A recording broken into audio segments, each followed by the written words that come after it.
अस्सलाम वालेकुम। मैं हूं आपका host doctor Ali Hasan. Alkan foundation media channel में आपको खुशामदीद कहता हूं।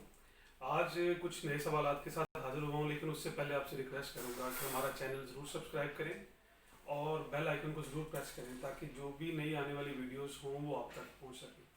और जो हमारा कमेंट सेक्शन है वहाँ पे आप कमेंट ज़रूर दिया करें ताकि हमें पता चलता रहे कि हम जो काम कर रहे हैं क्या वो आपकी तवक्कुआत के मुताबिक है।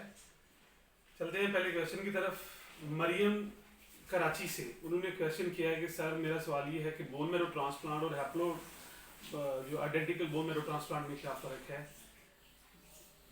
दोनों के रिजल्ट के बारे में तफसील से बताएं, मेरी बेटी की रिपोर्ट्स देखकर गाइड करें प्लीज़। मरियम बेटा, पहली बात तो यह है कि मुझे आपकी बेटी की रिपोर्ट्स नहीं मिली। आप मुझे अपनी बेटी की रिपोर्ट जो है मेरे इनबॉक्स में सेंड करें, मैं आपको उस सिलसिले में बता देता हूँ। बोन मैरो ट्रांसप्लांट दो तरह का होता है, बल्कि तीन तरह का होता है। एक होता है एलोजेनिक, अगर वो 100% मैच है।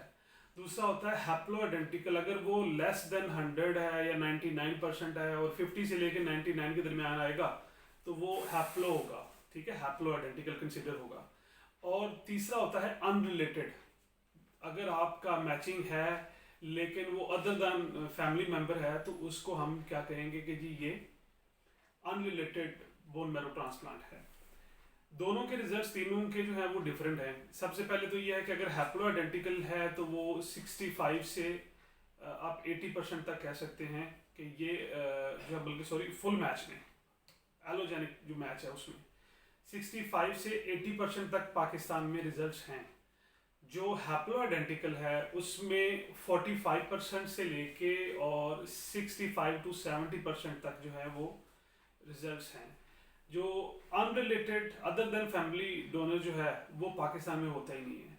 और पाकिस्तान से बाहर जो आप कह सकते हैं कि जो परसेंटेज है उसमें आप कह सकते हैं कि जो एलोजेनिक है वो 85 to 95% है।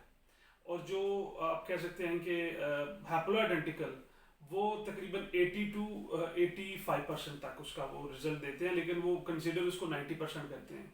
जो अनरिलेटेड है, अनरिलेटेड में भी वहाँ पे 85 to 95% तक जो है वो सक्सेस रेट है। दूसरा क्वेश्चन जो है वो असद साहब ने अटैक से किया है कि जी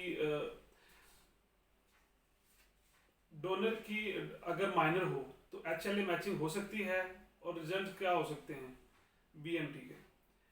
असद साहब बात यह है कि डोनर माइनर हो तो हो सकता है, अगर माँ बाप हैं तो वो माइनर हैं तो बच्चा मेजर का पैदा हुआ। माइनर डोनर का कोई इशू नहीं है, अगर डोनर माइनर है, थैलेसीमिया माइनर है, वो जो है वो बोन मैरो डोनेट कर सकता है। उसके सक्सेस रेट अगर 100% मैच है तो वही आएगा जो मैं बता चुका हूँ, और अगर वो 50% मैच है तो वही सक्सेस रेट होंगे जो मैं बता चुका हूँ, depending upon DSA, donor specific antibodies के, उसकी एंटीबॉडीज़ कितनी है पेशेंट की डोनर के अगेंस्ट, वो सारा उसके ऊपर बेस करेगा। असद साहब कई जो है वाटक से क्वेश्चन है कि सर फेरेटिन 650 हो तो असुनरा टैबलेट्स चलती रहनी चाहिए, उम्र 4 साल, वज़न 15 kg। आप अगर जो है वो 650 है जो नैनोग्राम पर ml अगर फेरेटिन है तो आपको 315 मिलीग्राम असुनरा बच्चे को सुबह नाश्ते से पहले देनी है। अगर ये देते रहेंगे तो उसका फेरेटिन मेंटेन रहेगा। अगर इतना फेरेटिन आपका रहे तो आपका सक्सेस रेट बहुत ज़्यादा है। कोई भी बच्चा जिसका ट्रांसप्लांट होना है, अगर उसका फेरेटिन कम से कम है उसका सक्सेस रेट मैक्सिमम होगा, अगर उसका फेरेटिन ज़्यादा है तो उसका सक्सेस रेट बहुत कम होगा। लास्ट क्वेश्चन है जलाल पेशावर से, सर मेरे बच्चे की फेरेटिन 300 है, कितनी डोज देनी चाहिए, वज़न 50 kg है।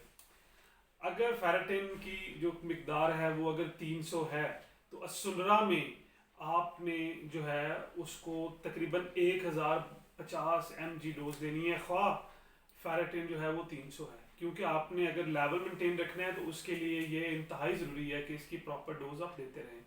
आप सबका बहुत शुक्रिया। हमारे चैनल को ज़रूर सब्सक्राइब करें, कमेंट सेक्शन में ज़रूर कमेंट करें। बहुत शुक्रिया। पाकिस्तान जिंदाबाद।